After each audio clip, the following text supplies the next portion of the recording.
Bonjour Serge. Bonjour toi. Alors, journaliste international, je vous présente parce qu'il y a peut-être des gens qui ne vous ont pas vu il y a 2 semaines. Toujours. Écoutez, méfiez-vous des débandades apparentes qui cachent toujours d'autres choses en arrière, surtout au niveau d'une organisation occulte sur le plan international. Ces gens-là ne détruisent pas systématiquement les fondements d'un pays comme ça, juste pour s'amuser. Il y a d'autres personnes qui tirent des ficelles, puis il y a des récompenses de rattacher à de tels gestes. Ce qui est bien important, en fin de compte, Richard, de faire ressortir au niveau de la franc-maçonnerie, parce qu'il y a beaucoup d'objections qui arrivent à ce niveau-là. Il y a des gens qui disent, écoutez, c'est pas une société dangereuse, ils ont même des œuvres de bienfaisance, c'est des groupes de rencontres, ils échangent des idées, des choses comme ça. Ça, c'est la façade. La façade sociale, la façade humaine présentée par la franc-maçonnerie. La franc-maçonnerie réelle, qui part de 1776 avec le groupe des Illuminati en Bavière. Il faut dire en partant, je fais une parenthèse, que le groupe des Illuminati en Bavière, c'est eux qui avaient comme élèves à cette époque-là et qui ont financé Diderot, Voltaire, Jean-Jacques Rousseau et qui ont mis sur pied la Révolution de 1789.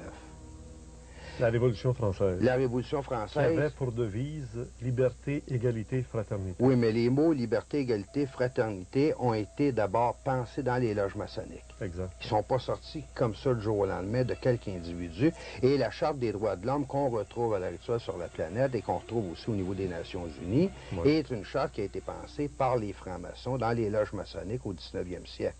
De la même façon que tout le système d'éducation que le Québec a connu depuis les années 60, le système de l'école neutre, avec tous les bouleversements qu'on a connus, a été pensé dans les loges maçonniques avant d'être réalisé dans les faits. D'ailleurs, tout le mouvement, j'ai absolument rien par rapport au mouvement de libération de la femme est égale de l'homme, ça, il n'y a pas de problème là-dessus, sur le plan humain, on le sait. Mais il faut dire que tout le mouvement de libération de la femme, le mouvement au niveau de l'éclatement de la famille, les droits de l'enfant, c'est des choses qui ont déjà été pensées dans les loges maçonniques avant d'arriver dans les sociétés. C'est pas des choses qui ont poussé comme un champignon en pleine nuit. Ouais.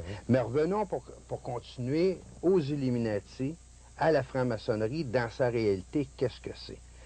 La franc-maçonnerie est avant tout, et ça va peut-être surprendre des gens, c'est une organisation religieuse. C'est une église. Ils se considèrent comme telle, ils se considèrent comme la nouvelle église, comme étant la seule ayant droit d'existence sur la planète. C'est une église fondée sur les écrits qui ont fait en fin de compte, sortir par Jean-Jacques Rousseau à cette époque-là, c'est-à-dire au niveau de l'homme naturel. L'homme naturel par rapport à la nature, à ce moment-là, on ne reconnaît pas la famille, il faut faire éclater la famille.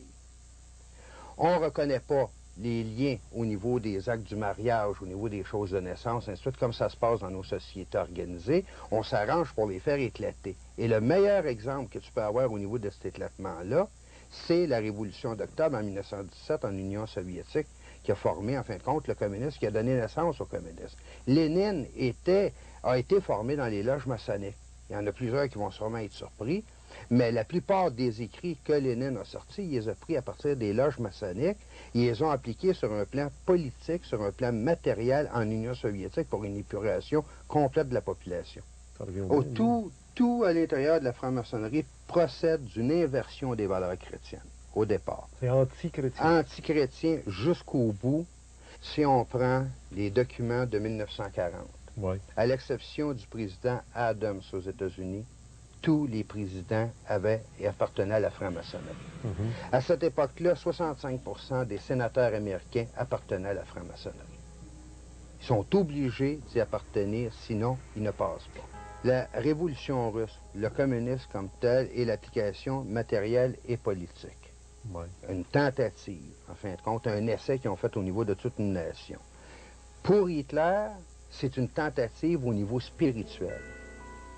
Et ce que je m'explique à l'intérieur de ça, c'est que Hitler était considéré non seulement comme un sauveur, c'était plus qu'un homme politique pour le peuple allemand, il était une réincarnation au niveau des anciens dieux allemands, et beaucoup plus que ça, il était l'individu qui avait été choisi par Dieu pour redonner au peuple allemand ce qui lui revenait de droit, en fin de compte. Et c'était en diminutif, ce qu'ils veulent établir au niveau d'un gouvernement mondial avec l'Antéchrist au pouvoir. Et deuxièmement, on est en train de mettre psychologiquement dans la tête des gens l'existence d'une police internationale nécessaire. Mais la police internationale nécessaire est en diminutif, là, une police réelle qui va gérer, en fin de compte, le bien-être des gens sur la société de la planète sous un gouvernement de l'Antéchrist. Mais il faut se dire qu'au départ, ceux qui deviennent présidents des États-Unis, qui deviennent présidents des nations à l'actuel, il faut qu'ils aient passé le 33e degré de la franc-maçonnerie. Ouais. Quel est en réalité ce 33e degré-là? Le 33e degré se compose d'une messe noire obligatoire, d'un sacrifice humain, On tue quelqu'un. On tue quelqu'un véritablement, soit qu'on a enlevé ou ainsi de suite. Ça fait partie du rite initiatique à ce moment-là. Et troisièmement, c'est la glorification de Satan et l'établissement du règne de Satan sur la planète.